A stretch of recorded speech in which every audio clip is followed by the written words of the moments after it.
cardíaca, probabilidad pretest y SCORT a cargo de Daniel Castellanos, estudiante de octavo semestre de la Universidad Militar, y Andrea García, estudiante de 12 semestre de la Universidad Militar.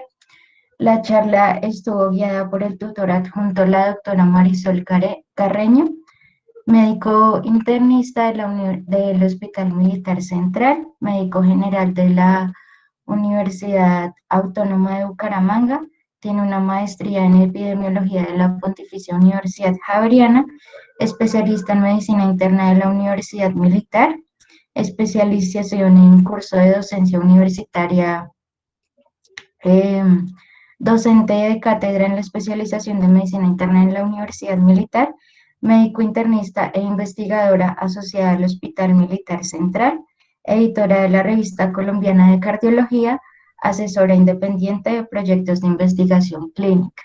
La doctora en este momento no se ha podido conectar a la reunión porque estaba en el área COVID. Sin embargo, esperamos que durante el transcurso de la charla pueda acompañarnos. Entonces, siendo las 7:07 de la noche con 61 personas conectadas, damos la palabra a los expositores. Bueno, muy buenas noches. Mi nombre es David Castellanos y con mi compañera Andrea García de 12º semestre les vamos a presentar la charla de semiología cardíaca, probabilidad pretest y scores. Bueno, Buenas noches a todos. Para empezar, este es el contenido. Vamos a hacer un caso clínico de introducción. Vamos a hablar de la importancia del tema que vamos a tratar esta tarde. Vamos a tener causas mortales de dolor torácico, probabilidad pretest, score y las conclusiones del caso clínico. Entonces, para empezar, el caso clínico. El caso clínico es un paciente varón de 52 años, obeso, fumador e hipertenso, que llega con un motivo de consulta de me duele el pecho. En la enfermedad actual tenemos un paciente masculino con cuadro clínico de una hora de evolución consistente en dolor torácico centroopresivo lancinante irradiado a su espalda, asociado a sensación de náuseas y mareos. En el examen físico tenemos una tensión arterial 200/116, frecuencia cardíaca de 80 latidos por minuto, respiratoria de 24, saturación de oxígeno de 92 a FiO2 ambiente, Glasgow de 15 y un dolor en la escala análoga de 10/10. Como hallazgos positivos tenemos ruidos cardíacos arrítmicos, dolor en hemitórax izquierdo que aumenta con el esfuerzo y una expansibilidad torácica disminuida del lado izquierdo. Entonces, hasta aquí queremos saber qué piensan y cuál de estos diagnósticos creen que es el más probable. Síndrome coronario agudo, un tromboembolismo pulmonar, disección aórtica o un síndrome de Tietz. Si quieren, pueden escribir en el chat el número que crean que es la respuesta correcta.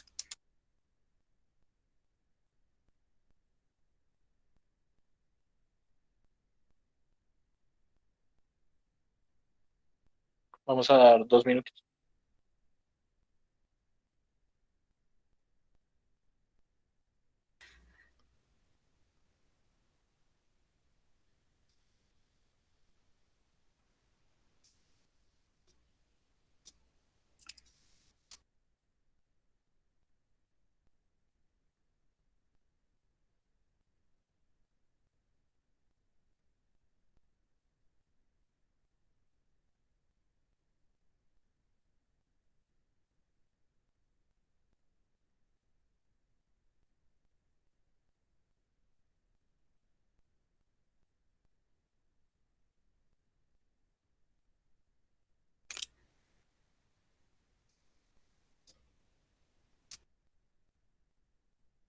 Bueno, vamos a continuar.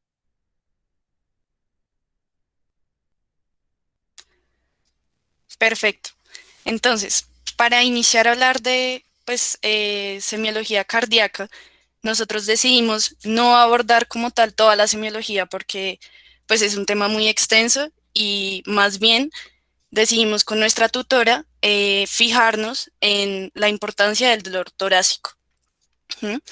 Especialmente vamos a hablar de dos patologías como tal, las cuales pues posteriormente vamos a dar inicio a hablar de cada una de ellas. Y pues acá tenemos un breve resumen de por qué vamos a hablar de esto. Entonces digamos que el dolor torácico ha sido un motivo de consulta hace muchísimos años. Hace muchísimos años se ha descrito las personas que van a urgencias por este tipo de dolor. Sin embargo, en el año de 1768, el señor William fue el primero que describió como tal la angina pectoris, que es el dolor torácico típico que mi compañero nos va a describir posteriormente y el que conocemos como la angina típica, el dolor precordial y demás.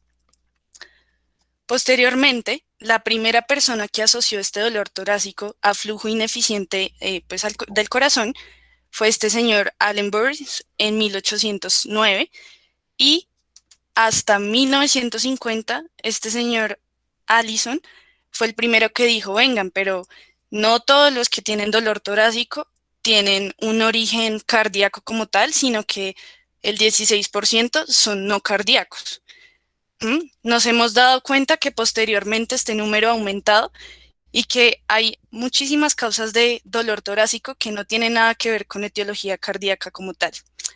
En este momento podemos decir que el dolor torácico es la segunda consulta a urgencias y en Estados Unidos tenemos varios estudios que indican pues un número de consultas al año. Tenemos de 8 millones a 16.5 millones de consultas al año por dolor torácico y más o menos solamente del 10 al 20% de estas personas terminan con un síndrome coronario agudo confirmado.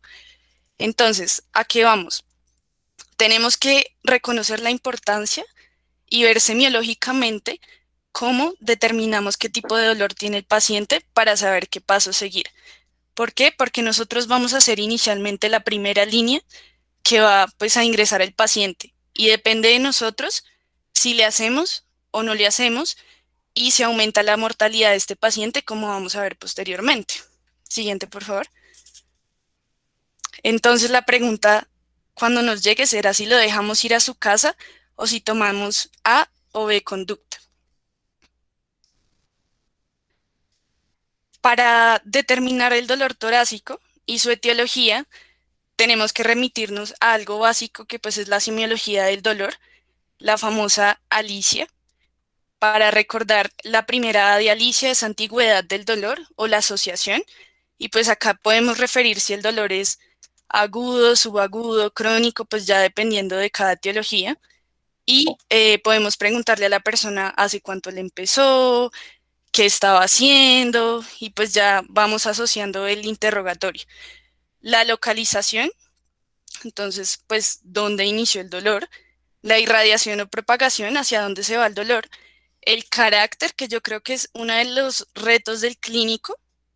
¿Por qué? Porque tenemos que preguntar adecuadamente al paciente cómo es el dolor sin confundirlo, porque muchas veces utilizamos tecnicismos y lo que hacemos es confundir a la persona y pues terminamos teniendo una historia que probablemente no nos aporte lo que estamos buscando.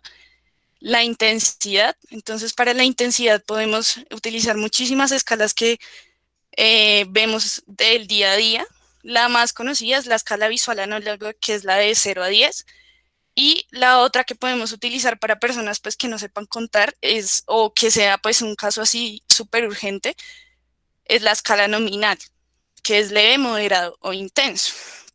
Y la atenuación o agravación, pues ustedes ya saben que es con qué aumenta o con qué disminuye el dolor.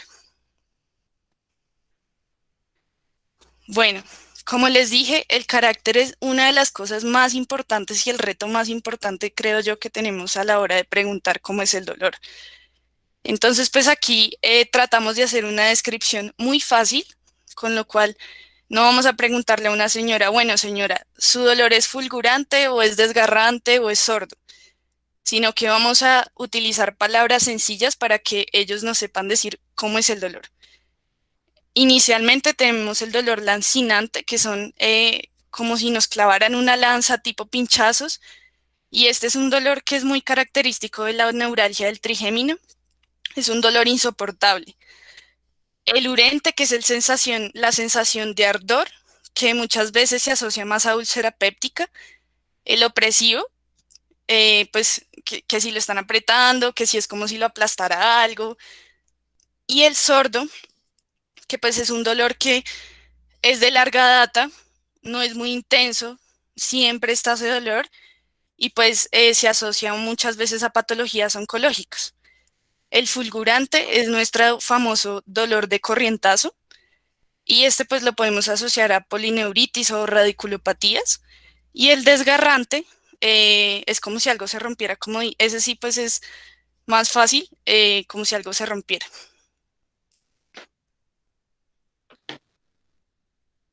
Listo. El pulsátil lo podemos tener en enfermedades infecciosas que se asocian a abscesos. El cólico, pues la clave son los retorcijones, que el ejemplo claro son los renales o los biliares. Tenemos también la sensación tipo peso, que lo vamos a llamar gravativo. El terebrante, pues que es como si taladraran, pero eso ya es un dolor más odontológico. Y el transfixiante, que pues es un dolor que va de lado a lado, como el dolor en banda de la pancreatitis aguda.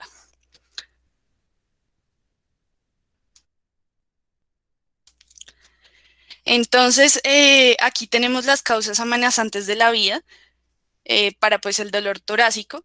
Nosotros inicialmente, como ven, pues son varias, pero para hacer más amena la charla y para darle un poquito de importancia a la semiología, vamos a utilizar el síndrome coronario agudo y la disección aórtica.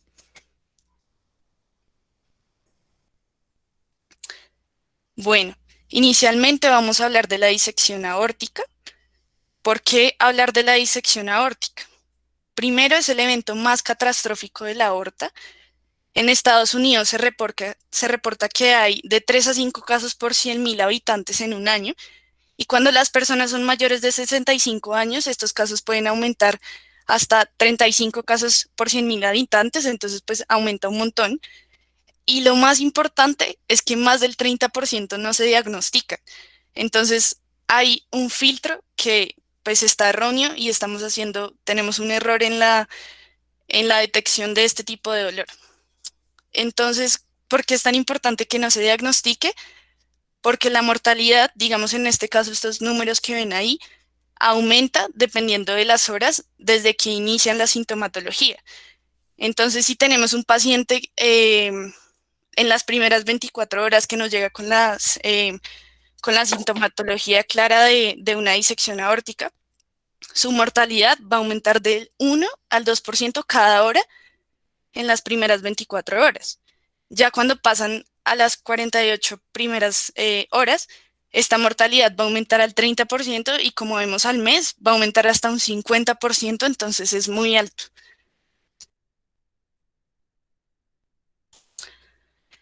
Pero, ¿qué es la disección aórtica? ¿Cómo definimos una disección aórtica? Entonces, como vemos acá en el dibujito, es una separación progresiva de las capas de la pared aórtica. Acá vemos representado pues que está la capa íntima, la media y la adventicia. Entonces lo que pasa es que se crea un conducto de reentrada entre la íntima y la media, y pues esto va a hacer que entre sangre y pues aumente la presión en este falso lumen que se va a crear en la media. ¿Listo? ¿Qué va a pasar? Que va a haber tanta presión en este lumen falso que lo que va a hacer esta región es generar una compresión dependiendo del nivel donde se genera. ¿Listo? Entonces podemos tener disección aórticas ascendentes o descendentes, y dependiendo de esto vamos a comprimir ciertas estructuras y vamos a ver pues cierta sintomatología. Entonces sí son, bueno, vamos a poder ver que se pueden comprimir las coronarias, la carótida, algunas ramas que van hacia las vísceras, las arterias renales, las ilíacas, y pues dependiendo de esto vamos a tener A o B sintomatología.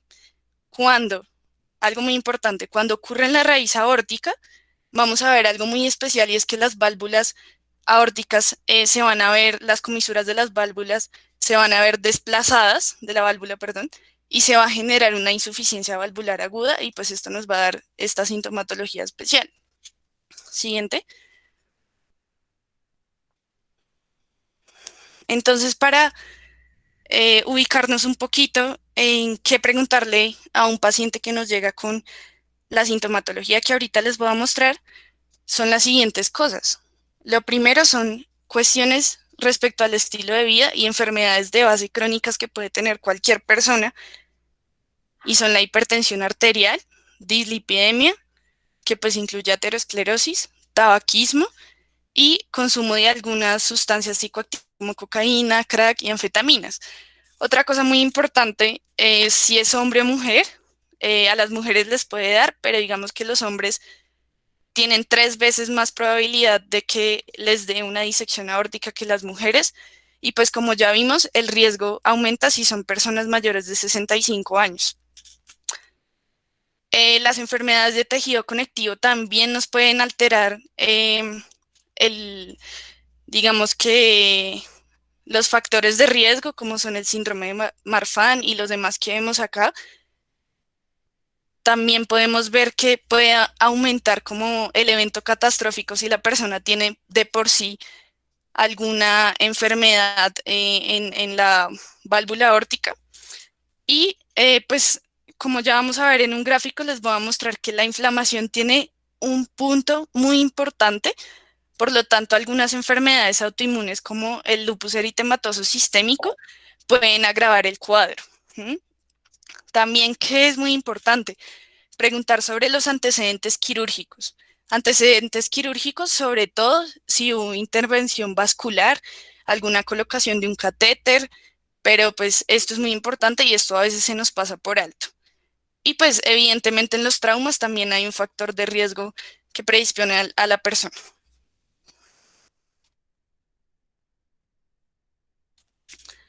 Bueno, entonces, ¿por qué estos factores son tan importantes?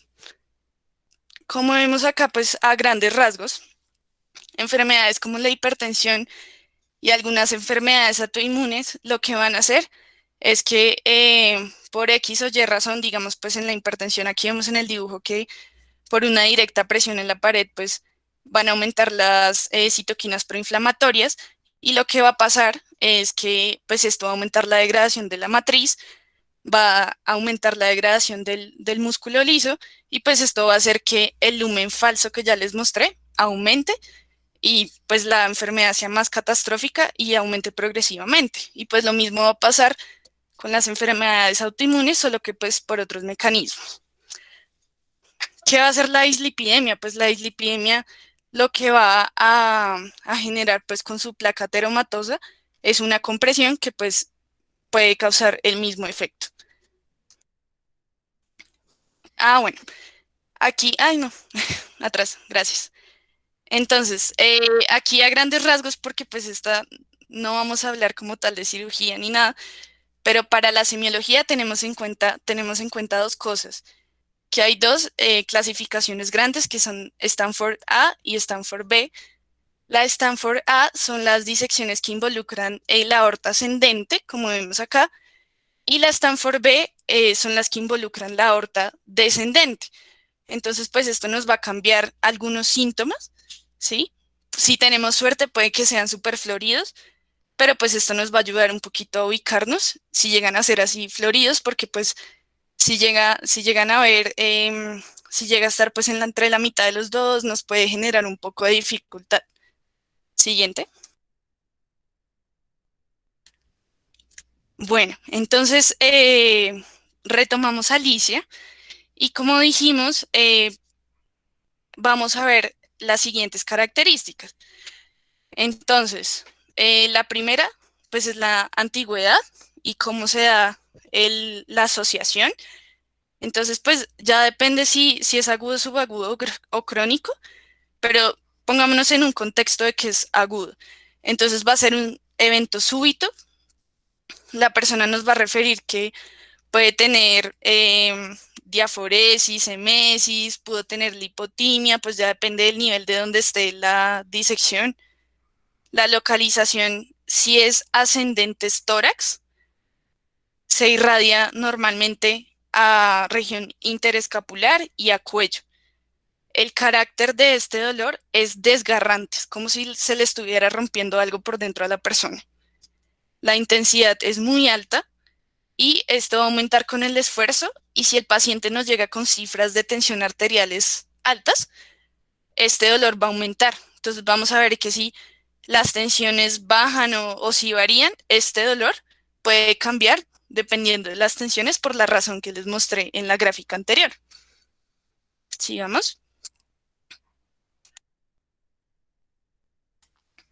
Entonces, digamos que si tenemos una disección aórtica, dependiendo si es Stanford A o es Stanford B, vamos a tener diferentes síntomas. Entonces, si tenemos Stanford A, podemos pensar en cosas hacia arriba, del corazón hacia arriba. Podemos pensar en hemiplegia, síntomas neurológicos superiores, paraplegia, parestesias. Como tal, podemos tener, sí, un déficit de pulso, murmullo diastólico, pues un soplo diastólico. Y también podemos ver una diferencia de la presión arterial entre los dos miembros superiores, pero pues esto ya depende de, de la ubicación de la disección, porque muchas veces pueden estar iguales. Si tenemos Stanford B, el dolor ya no es torácico. El dolor puede llegar a ser un dolor abdominal y pues esto nos puede confundir. Podemos tener síntomas distales, ya sea pérdida de pulsos femorales, y algunas personas llegan a tener shock hipovolémico. Se dice que cuando tenemos una Stanford A podemos tener más hipotensión y cuando tenemos una Stanford B podemos tener más hipertensión. ¿Por qué? Por el compromiso. Entonces, pues digamos que esta es una tablita que me pareció interesante de la guía de síndromes aórticos de la Sociedad Española. Y pues acá podemos ver que el dolor torácico, pues sí, es más frecuente en la A, tenemos ahí un 80%, y en la B un 70%, pero pues ya depende de la suerte que tengamos cuando llegue el paciente. Y pues eso era lo que les quería mostrar, o sea, no siempre nos va a llegar un paciente con dolor torácico, dolor abdominal, puede llegar con dolor toracoabdominal, pero lo importante es que indaguemos bien qué síntomas asociados tiene. No todos van a tener hipertensión, como ya vimos, hay algunos que pues si tienen un compromiso alto, si digamos tienen un compromiso ascendente que comprima la válvula, pues pueden llegar a tener hipotensión o déficit de pulsos, entonces pues la idea es que busquen cada hallazgo.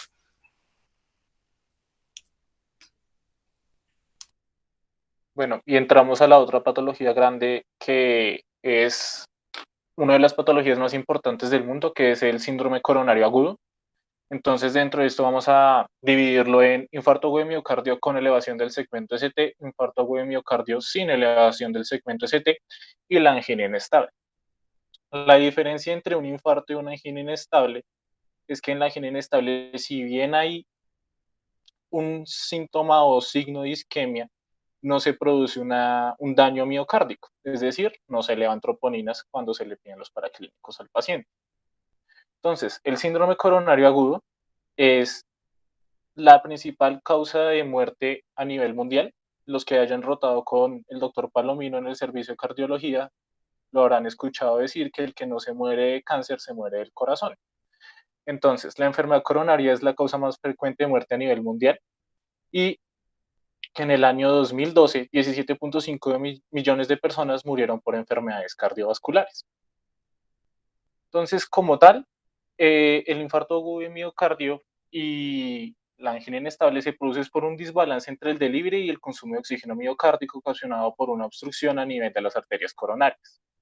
Entonces, nosotros conocemos que el proceso de una formación de una placa aterosclerótica conduce a que, primero, se reduzca el diámetro a nivel arterial y segundo, se genere un proceso inflamatorio en la misma que también va a desencadenar que no solo la placa disminuye el diámetro, sino que también tanto la hipertrofia del tejido muscular del vaso y que la resistencia que va adquiriendo esta hace que esto sea un factor de riesgo para presentar una obstrucción.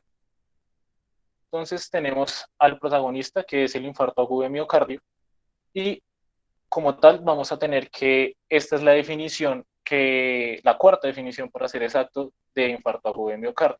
Entonces aquí que es importante aclarar que el término infarto agudo de miocardio usar cuando haya evidencia de daño miocárdico que sea por la detección de las troponinas con evidencia clínica de isquemia miocárdica aguda. Y esto es lo más importante. No todo paciente que llegue con un daño miocárdico agudo, es decir, que tenga unas troponinas elevadas, va a tener un síndrome coronario agudo, no va a tener un infarto.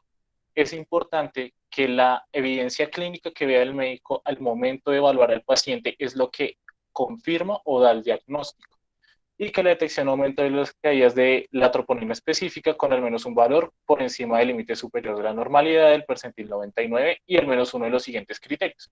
La evidencia clínica, no solo los síntomas y los signos que veamos en el paciente, sino también ayudas para clínicas que nos van a servir. Entonces los criterios son estos. El principal y el que debemos guiarnos y el cual está enfocado en la charla es el primero, que son los síntomas de isquemia miocárdica, que más adelante los vamos a ver, pero también están los cambios isquémicos en el electrocardiograma, la aparición de ondas Q patológicas, la identificación de un trombo coronario por angiografía, que esto no aplica en los infartos tipo 2 o 3. Recordar que hay 5 tipos de infartos, pero nos vamos a concentrar en el infarto tipo 1, que es el más prevalente. Y el otro es la evidencia por imagen de pérdida de miocardio viable, o anomalías regionales, que esto se realiza con un ecocardiograma. Entonces, como ya les dije, vamos a hablar del infarto miocárdico tipo 1, que es el que se produce por la formación y ruptura de una placa ateromatosa que libera factores procoagulantes, ocasionando un trombo a nivel arterial coronario, lo que ocasiona la pérdida de líquido y oxígeno. Entonces, ¿qué factores de riesgo tenemos que evaluar a la hora de que nos llegue un paciente con un posible síndrome coronario agudo? Si el paciente tiene antecedente de tabaquismo, si el paciente presenta dislipidemia, si el paciente refiere inactividad física, si el paciente sufre hipertensión arterial, pacientes con edad avanzada son más propensos a presentar esta enfermedad, si el paciente es diabético, lamentablemente los hombres presentamos pero somos más prevalentes en cuanto a la presencia de síndrome coronario agudo, y lo que va adjunto a la dislipidemia, que es la obesidad. Entonces, valorando las características del dolor del infarto agudo de miocardio, tenemos que la aparición es súbita, la localización es retroesternal, tiene una irradiación generalmente a cuello, mandíbula o a los miembros superiores, el carácter es opresivo, la intensidad es alta y como agravantes tenemos que aumenta con el esfuerzo. Entonces, el dolor típico del infarto agudo de miocardio y del síndrome coronario agudo es el dolor tipo angina, como ya lo había mencionado mi compañera al principio, la angina pectoris. Entonces vamos a definir este dolor en 3 variables, por decirlo así. Entonces tenemos la angina típica, la angina atípica y el dolor no anginoso. ¿Y esto en qué se basa? Se basa en los criterios de Diamond. Entonces, tenemos que los criterios son dolor opresivo en el pecho, que va en el cuello, la mandíbula, que se irradia, el cuello, la mandíbula, el hombro o el brazo, que es provocado por el esfuerzo físico o estrés y que se alivia en unos 5 minutos con el reposo o con la administración de nitratos. Entonces, si cumple los 3 criterios, se define como angina típica, es el dolor típico del libro que describen, que siempre va a llegar un dolor torácico típico de infarto agudo de miocardio. La angina típica es que cumple 2 de las características anteriores, y el dolor torácico no anginoso es que cumple una o ninguna de las características anteriores. Y también tenemos que la angina se puede clasificar o según su gravedad, y esto se relaciona con la cantidad de esfuerzo que ejerce el paciente para que desarrolle la angina. Entonces, un grado 1 de angina es un paciente que presenta la angina durante la actividad ordinaria, que es extenuante, que camina rápido, corre, trota y presenta la angina. La angina de segundo grado de esfuerzo moderado es que presenta la angina cuando tiene una actividad habitual un poco exigente, que se presenta después de las comidas con factores que desencadenan un estrés, como puede ser el frío, el viento, el estrés emocional, el despertar, porque sabemos que es un evento estresante, que también puede subir una cuesta o más de un piso de escaleras en pasos normales y en condiciones normales. La angina con esfuerzo leve es que tiene dificultad para caminar 1 o 2 manzanas, subir un piso de escaleras a paso normal y condiciones normales. Y la angina en reposo es que no necesita ninguna actividad física para que presente el dolor anginoso. Entonces, ¿qué otros síntomas vamos a tener presentes en un paciente con síndrome coronario agudo? La fatiga, debido a que Si no tiene suficiente aporte, el corazón va a comenzar a fallar, entonces el paciente se va a sentir cansado, la disnea, va a sentir ahogo, va a sentir que no puede realizar sus actividades. El síncope, porque en el momento en que el corazón no pueda suplir su consumo de oxígeno miocárdico, lo que va a hacer es reducirlo y puede reducir los, la tensión arterial, lo cual ocasiona un síncope, la diaforesis y las náuseas, que son los síntomas disautonómicos típicamente descritos. Aquí, ¿qué es importante? El electrocardiograma. El electrocardiograma a nosotros, como escuela, nos enseñan que es importante que se tome en todo paciente con dolor torácico, que se puede asociar posiblemente a un síndrome coronario agudo. No todo dolor torácico requiere un electrocardiograma, pero como examen inicial se recomienda que paciente que llegue a urgencias con un dolor torácico que pueda ser asociado a un síndrome coronario agudo debe tomárselo en los primeros 5 minutos. Entonces, es la principal prueba diagnóstica utilizada en el servicio de urgencias ante un paciente con dolor torácico, y esto es importante porque ayuda a determinar la posibilidad de presentar un síndrome coronario agudo, y no solo esto, sino que ya vimos que también es un criterio diagnóstico del mismo.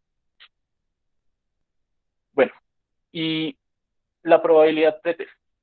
La probabilidad pretest es el análisis cuantitativo de las diferentes variables que condicionan el desarrollo de una enfermedad o la caracterizan. En este caso, vamos a evaluar la probabilidad pretest que se asocia a una enfermedad coronaria.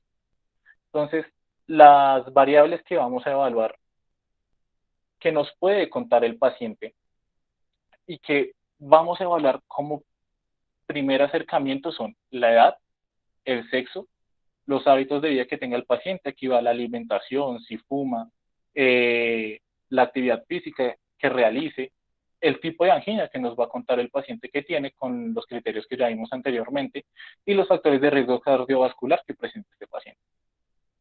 Entonces, ¿cuánto influye? Y aquí vamos a evaluar los dos extremos que se presentan. Entonces, por un lado, tenemos a la población menos prevalente, que son las mujeres jóvenes, de 30 y 39 años. Miren que la prevalencia es alrededor del 0.3% de una enfermedad coronaria. Es muy poco probable que una mujer de esta edad presente enfermedad coronaria obstructiva.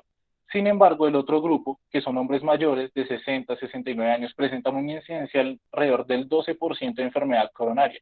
Si se dan cuenta, solo el sexo y la edad ya condicionan mucho de lo que puede influir qué tan probable es que un paciente me presente una enfermedad coronaria.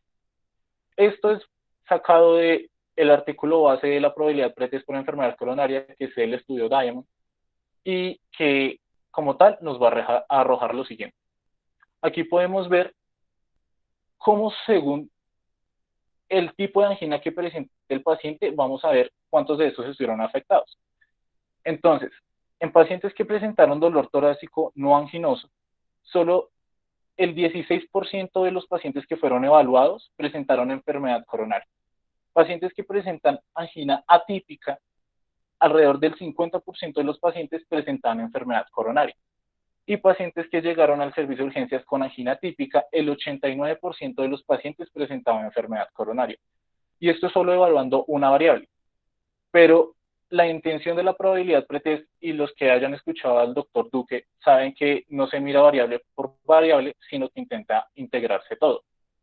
¿Y cómo se hace? Así. Entonces, esta es la tabla que nos muestra el estudio de Diamond original de cómo integrar las variables para saber qué probabilidad pretest presenta un paciente. Entonces vamos a volver a coger, al grupo de menor prevalencia, que es el grupo de las mujeres jóvenes con dolor no anginoso. Entonces vamos a ver que la prevalencia es del 0.8%. Pero vamos a coger al grupo más prevalente, que es el de los hombres con angina típica del mayor rango de edad, que si ustedes se dan cuenta, la probabilidad pretest que presenta un paciente de esa edad con angina típica es del 94.3%. Entonces aquí nos vamos a dar cuenta cómo integrando las diferentes variables vamos sumando para decir, este paciente tiene una alta probabilidad o una poca probabilidad de presentar una enfermedad coronaria. Y ustedes van a decir, pero bueno, ese estudio se hizo en 1979. ¿Se sigue usando? Sí, se sigue usando. Esta tabla es sacada de la Guía de Enfermedad Coronaria Crónica, publicada el año pasado, por la Sociedad Europea. Entonces aquí, ¿qué podemos ver? Lo mismo. La característica del dolor, la edad y el sexo. Entonces aquí, ¿qué vamos a ver? Obviamente han habido muchos cambios. Entonces, mujeres que presenten, que sean de edad jóvenes y presenten un dolor típico, un dolor no anginoso, perdón, la prevalencia es de alrededor del 1%. Pero en pacientes varones que presenten una angina típica, la probabilidad es del 52%. Y algo interesante de esta tabla es que ya no incluyen solo el dolor anginoso, sino que incluyen otra variable que comenzó a cobrar mucha importancia en la enfermedad coronaria, que es la disnea. Entonces, al integrar todo lo que nos cuenta el paciente, vamos a poder determinar qué probabilidad tiene y con esto determinar una conducta. Entonces, después de esto van a decir, pero bueno, los pacientes que lleguen a urgencias con un dolor torácico se les hace exámenes, claro que se les hace exámenes.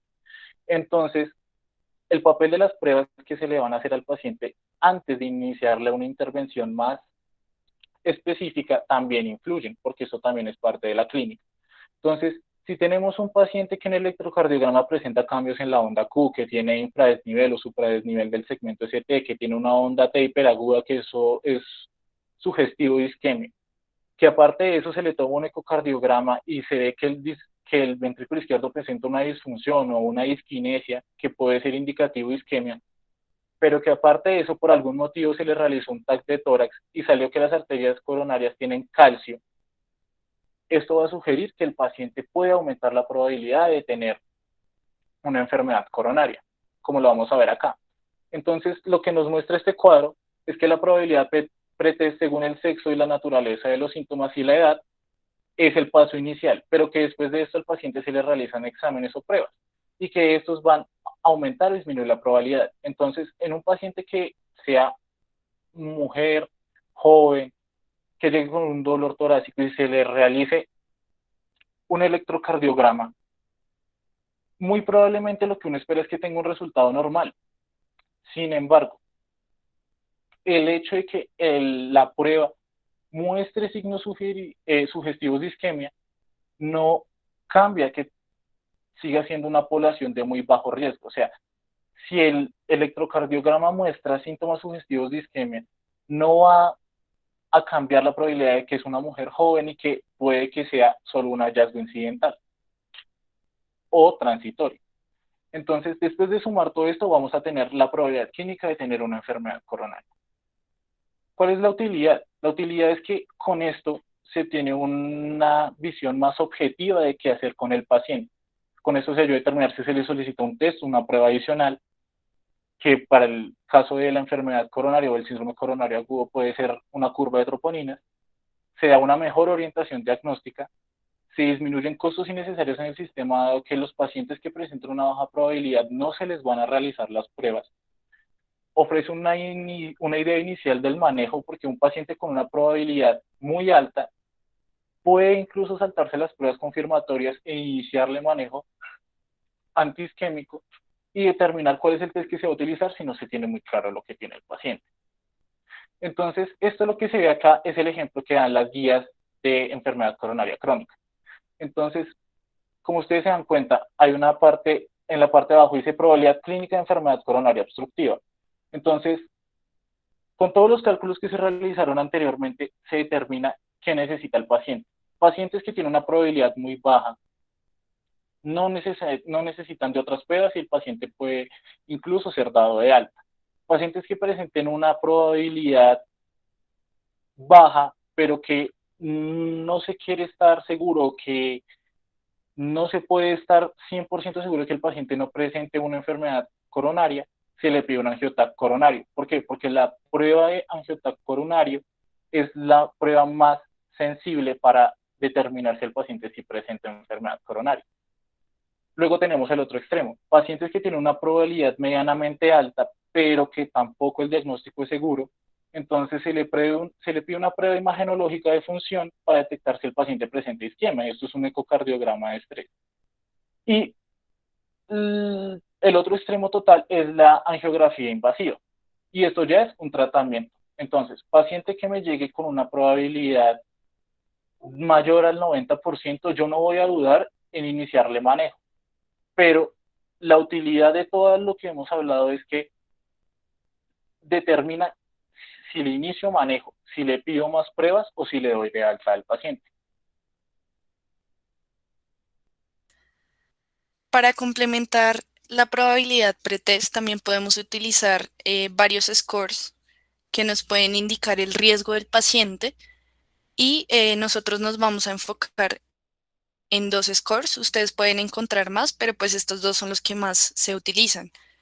El primero, pues es el TIMI.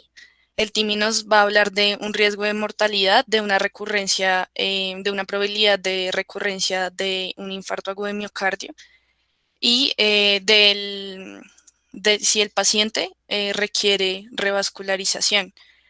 El TIMI puede hacer un rule out de más o menos 40% de los pacientes que nos llegan con dolor torácico. Y pues la idea de estos scores es unir la clínica con el nivel de las troponinas y los cambios electrocardiográficos. ¿Por qué? Pues se han hecho varios estudios donde se, se hace como un interrogatorio de qué tan probable es cuando un clínico sin ningún tipo de examen, ya sea un electro o sea unas troponinas, tiene la capacidad de discernir si es un dolor, un dolor torácico de tipo eh, síndrome coronario agudo o pues ya sea otra causa. Entonces, para eso los vamos a utilizar. El TIMI tiene 7 ítems, cada uno corresponde a un punto y pues dependiendo del puntaje vamos a ver si el paciente es de alto riesgo, intermedio o bajo. Entonces tenemos la edad, que sea un paciente mayor de 65 años. Tenemos algunos factores en cuanto a la historia clínica, ya sea una enfermedad coronaria conocida, hipertensión, dislipidemias, diabetes, que sea un fumador. Lo otro que vamos a encontrar es que si tiene una enfermedad coronaria conocida, que el paciente haya presentado una estenosis de más del 50% del lumen. Si el paciente también tiene ausencia de toma de aspirina los últimos 7 días, si el dolor es típico, es una angina severa y pues ha tenido más de 2 episodios en las últimas 24 horas, también eso lo vamos a tener en cuenta. Si tiene cambios en el electrocardiograma, ya sea supra o infradesnivel, y si los marcadores cardíacos son positivos. Pues ya vimos, David nos dijo qué significa un marcador cardíaco positivo. Siguiente. En cuanto al otro que tenemos es el HEART. Pues el HEART ya tiene como tal 5 ítems grandes. Cada letra del HEART significa algo diferente, entonces digamos la H es la historia. Entonces dependiendo de la historia clínica, del dolor que podamos investigar acerca del paciente, si es un dolor que nos sugiere que efectivamente eso es una angina típica, le vamos a dar un puntaje de 2 puntos. Si la historia nos da como dudas, como que el señor refiere el dolor torácico, pero tiene otras cosas, nos confunde, bueno, a ese le vamos a dar un punto. Y pues si efectivamente es otro dolor, 0 puntos. Lo otro que este va a tomar en cuenta son los cambios en el electrocardiograma y pues digamos que la depresión o la elevación del segmento ST, ese ya definitivamente nos da 2 puntos.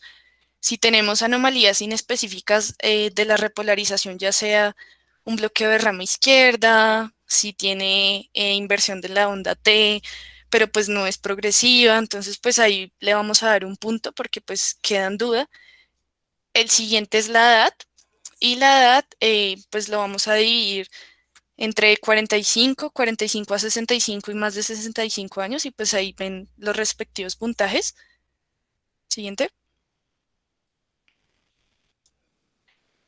Y los últimos dos, pues son los factores de riesgo. Entonces, si el paciente, aquí pues tenemos un listado de factores de riesgo que puede presentar. obesidad, diabetes, que haya fumado los últimos 90 días, si tiene enfermedad arterial periférica, hipertensión arterial. Si tiene uno o dos factores de riesgo de estos, le damos un puntaje de 1. Y si por el otro lado, este señor o esta señora tiene más de 3 factores de riesgo, le vamos a dar un puntaje de 2. ¿Mm? Si el paciente tiene una enfermedad coronaria conocida, pues también le podemos dar un puntaje de 2. Y lo otro que toma el HEART es la troponina. Esto lo vamos a valorar dependiendo de cuántas veces por encima del límite de referencia la vamos a tener. Entonces, digamos, acá vemos de 1 a 3, pues le damos un puntaje de 1, y si es muy marcado, es más de 3 veces por encima de ese límite de referencia, le vamos a dar un puntaje de 2. Siguiente. Listo. Entonces, digamos que aquí tenemos una tablita que me pareció muy buena porque nos divide en alto, intermedio, indeterminado y bajo riesgo según el puntaje que nos dé cada uno de estos scores. Entonces, este es un estudio que se hizo en el 2015 y pues se hizo una revisión sistemática muy importante. Ellos evaluaron 2000 y pico de artículos, sacaron 58 artículos de esos que veían inicialmente 3 cosas. Veían las decisiones clínicas que tenían pues, los doctores según los síntomas del paciente, la historia clínica y demás. Y también veían pues, la utilidad de varios scores. Pues nosotros nos vamos a enfocar, como les dije, en TIMI y en HEART. Y pues ellos veían algo que es el likelihood ratio. Entonces, digamos que la mayoría de estos ítems que ellos miraban, que era la clínica, no tenía tan alto el likelihood ratio, y pues digamos que había una discrepancia entre esto. Pero cuando ellos utilizaban los scores, las personas que tenían un alto riesgo, como ven acá aquí arribita en el HEART y en el TIMI de alto riesgo, este likelihood ratio se elevaba, miren, aquí 13 y 6.8, que eso significa 13 veces más probable de que tenga la enfermedad, o sea, de que tenga un síndrome coronario agudo. Entonces, si nosotros utilizamos estos scores, nos ayudamos más bien con estos scores, podemos, digamos que, ayudar al paciente y correr cuando es un riesgo alto. Sin embargo, miren que cuando ya lo tenemos en intermedio, indeterminado y bajo, ya esto prácticamente se pierde, porque pues tenemos 2.4, 2.8. Cuando es bajo, pues digamos que no nos sirve mucho, y es un paciente que nosotros no decimos como, sí, totalmente seguros de que este señor puede tener un síndrome coronario agudo. Sin embargo, pues nunca dejen que un score sobrepase como la clínica que pues ustedes manejan, porque a la final la persona que está viendo el paciente es uno. Entonces, esto únicamente pues es una guía, pero pues esto nos puede ayudar cuando tenemos un poco de duda. Entonces ya sabemos que ambos toman en cuenta algunas cosas de la historia clínica, tienen en cuenta el dolor, ¿sí? Si es típico o no típico, y también tienen en cuenta las troponinas y los cambios en el electrocardiograma. Siguiente. Bueno, entonces nuestra tutora nos regaló esta página que pues es increíble porque nos ayudan más o menos a mirar un resumen de ese artículo que les estoy comentando, y nos dicen más o menos qué probabilidad tiene el paciente dependiendo de los síntomas o las cosas que nos refiera. Entonces, digamos aquí aparecen en azul oscuro, azul no tan oscuro y azul clarito, dependiendo de la probabilidad que nos vaya a aumentar. Eso pues lo pueden utilizar en urgencias y sumar a ver qué tan probable es, y pues también tiene más abajo, pues obviamente pues esto es un pantallazo, pero más abajo tiene la opción de mirar cuánto nos dio el TIMI y el HART para pues aumentar o disminuir la probabilidad de que esta persona tenga un síndrome coronario agudo y actuar de manera pertinente.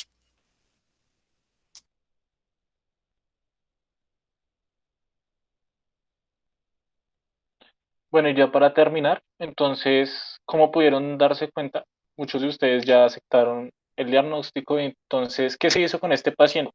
Al paciente, dado que no tenían claro si el dolor era asociado o no a un síndrome coronario agudo, porque cumplía características de una angina atípica por las características del dolor, se le tomaron troponinas, cuya curva dio negativa.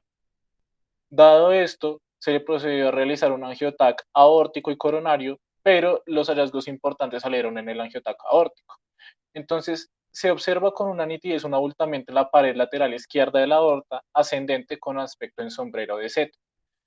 Sin embargo, este hallazgo fue tan sugestivo para ellos que inmediatamente hicieron eh, manejo quirúrgico. Entonces aquí podemos ver el abultamiento que tuvo el paciente en la pared de la aorta, y lo que señala la imagen A con las flechitas es inflamación de la grasa perimediastínica por el proceso inflamatorio y la disrupción de la pared de la aorta. Esta es nuestra bibliografía y muchísimas gracias por su atención. Muchas gracias y esperamos que les sea de utilidad. Agradecemos a los expositores por tan excelente charla. Queremos preguntarle al público si tienen alguna pregunta, la pueden escribir en el chat o abrir su micrófono.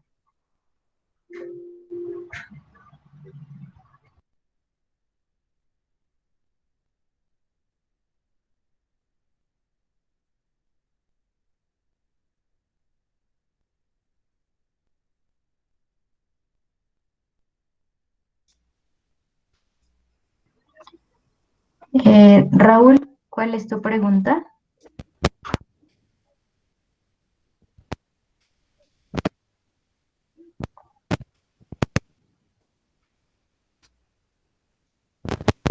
Que nos nombraron.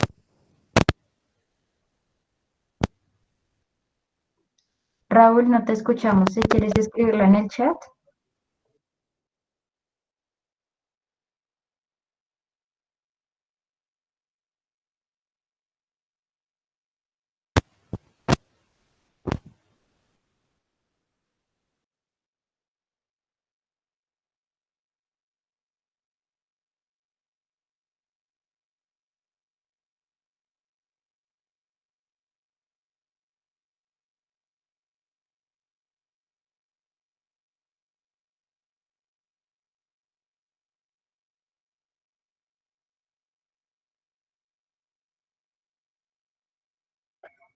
Bueno, Raúl dice que la pregunta es sobre los Escort Hart y Timmy.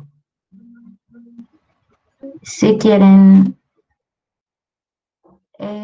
pueden poner la presentación en la que tienen esos dos Escort. Y la pregunta es, ¿qué validez tienen sin tener las troponinas?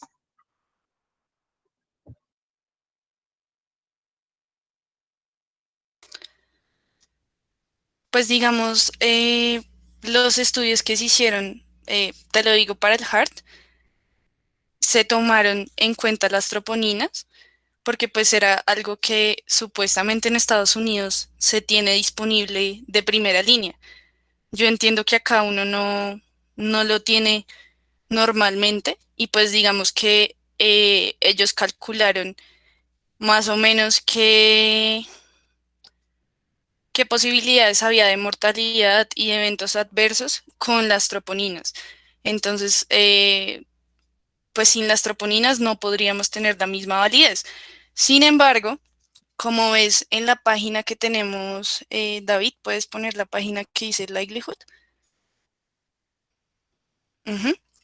Si tú utilizas esta página, puedes mirar que, digamos, el dolor que se irradia bilateralmente o se irradia sobre todo a miembro superior derecho, nos puede ayudar un poquito como a subir esa probabilidad. Sin embargo, pues no puedes tener el score completo, pues te daría como 0, pero pues sería como no sería del todo cierto, ¿no?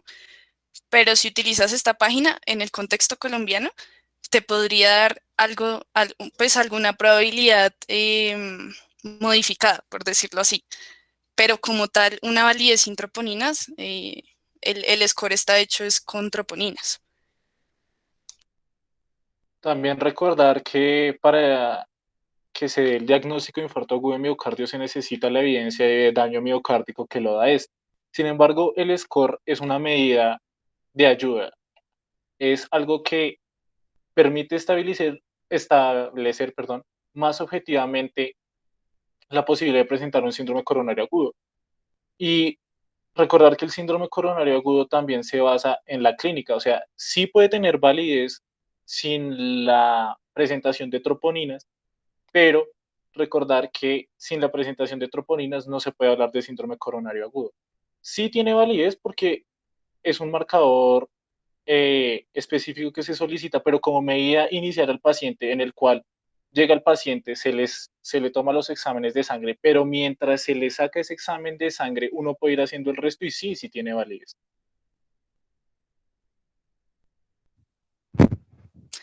Igual lo importante es que, pues si puedes, obviamente, pues ya depende de la disponibilidad. El Score Hard se sacó con troponinas hasta 3 horas después de que el paciente llegara al servicio de urgencias. Pues ahí nos daría un poquito de tiempo para tomar las troponinas.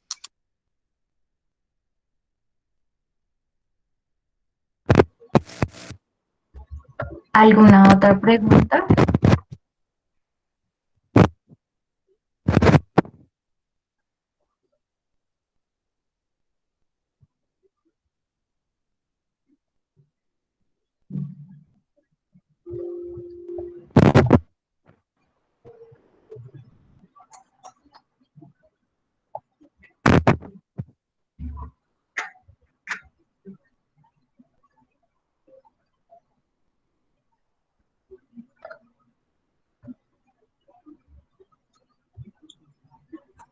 Bueno, agradecemos.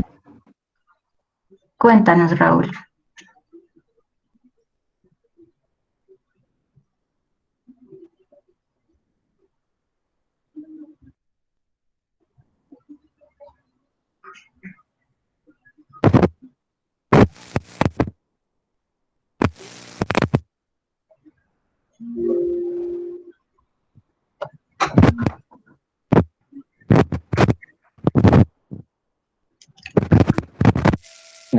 Incluso la validez de todos estos scores que daron, el del TIMI y el del Hard Score, la verdad su validez es para tratar de hacer un rule out o de saber qué pacientes no tienen.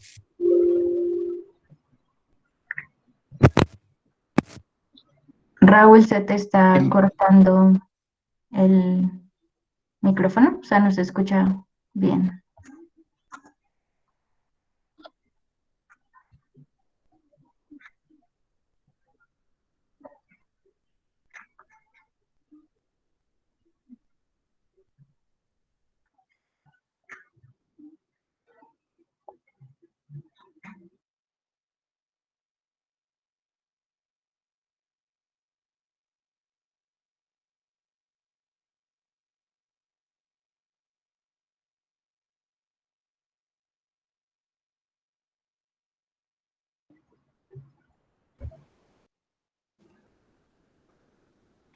¿Ahora sí se escucha? Sí, ahora sí te escuchamos.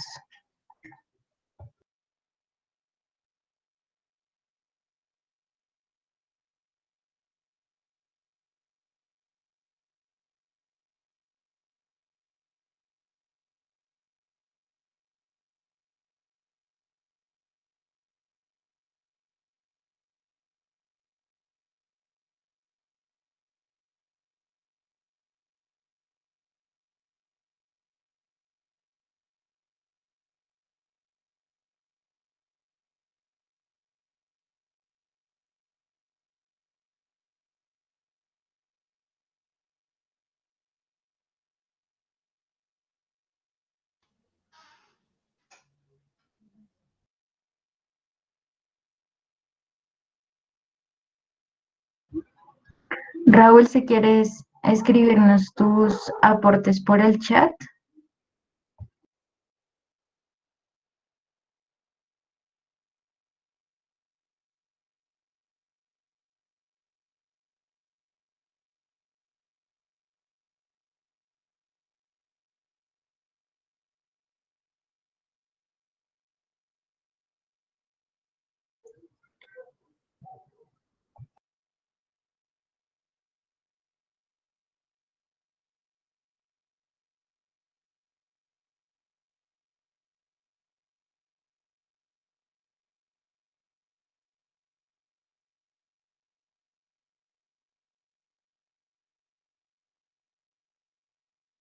Bueno, mientras Raúl logra arreglar sus fallas técnicas, ¿alguno tiene otra pregunta?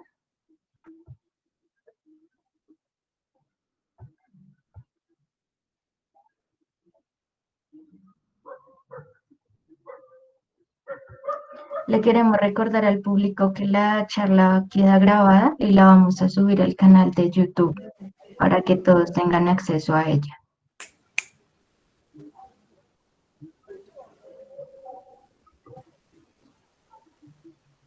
¿Ahora sí se escucha?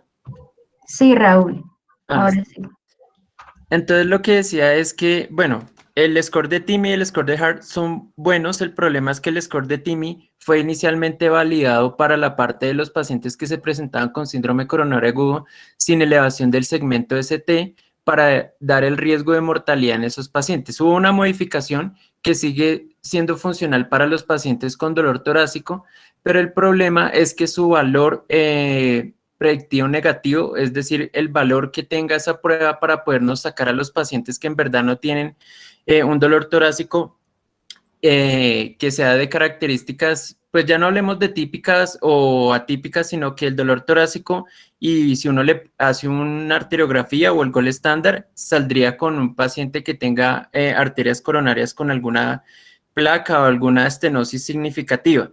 Entonces, ese score no se utiliza tanto por esa baja probabilidad que tiene para sacarnos esos pacientes que no tengan esos hallazgos. Es muy bueno para predecirnos la mortalidad a 60 días o al 30 días, igual que el GRACE cuando el paciente tiene infarto.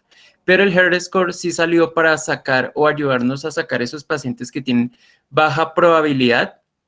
Literalmente los que tienen un score de HEART menor de 3 son pacientes que uno incluso les puede dar salida para la casa. Claramente acá dice que pues al menos tiene que tomarle una troponina, y si esa troponina pues sale normal o sale baja, dependiendo de la que tengamos, podríamos excluir esos pacientes. Incluso en este año, la Sociedad Europea de Cardiología sacó un statement acerca del manejo del dolor torácico en el servicio de urgencias. Ellos siguen validando el score de HEART y le hicieron unos cambios con las nuevas troponinas que tenemos, bueno, que no, pues no que tengamos, sino las nuevas troponinas que son las ultrasensibles de última generación, que incluso nos aumentan esa probabilidad para excluir los pacientes. La verdad, todas estas pruebas, como lo dije anteriormente, son para excluir los pacientes que no necesitan que uno les realice una prueba de esfuerzo, o es un paciente que pues ya tenga un síndrome coronario agudo establecido. Pero hay otro que se llama el EDAX, que es un score americano, que tiene cierta validez porque no tiene en cuenta la parte de las troponinas, sino que solo se va con la clínica, el electrocardiograma y factores de riesgo. Tiene un punto de corte de 16 puntos si no se tiene las troponinas, y incluso nos puede servir para los pacientes que uno los ve en el servicio de urgencias sin necesidad de tomar las troponinas. Son pacientes que se pueden beneficiar de, incluso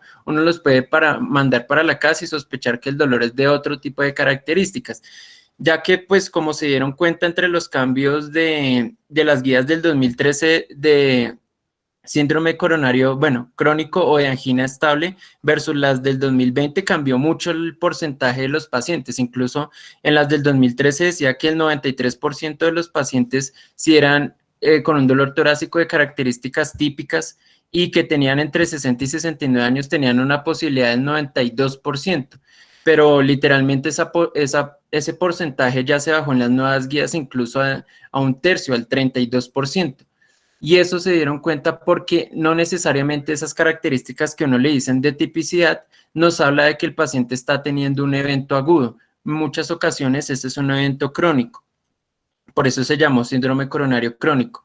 Y la verdad, el angiotac de arterias coronarias puede ser útil en los pacientes de urgencias, pero el problema es que el angiotac solo nos va a decir si hay presencia de placas a nivel de las arterias coronarias, no necesariamente nos va a decir si el dolor del paciente es secundario a las mismas, porque la presencia o no de las placas no necesariamente nos está hablando de presencia de isquemia, y además, lastimosamente, no es una prueba funcional, no es una prueba funcional tipo una perfusión miocárdica, un ecoestrés.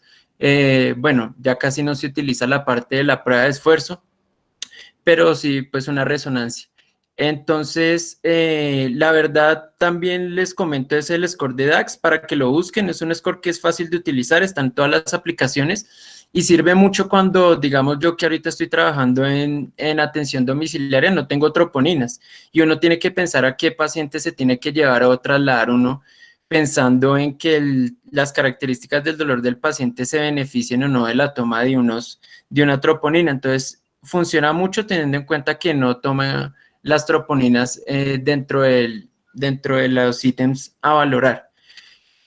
Y por último, la imagen que mostraron de los exámenes que se podrían tomar, lastimosamente esas son recomendaciones que están validadas, pero para el síndrome coronario crónico, teniendo en cuenta la probabilidad pretest que tengan esos pacientes.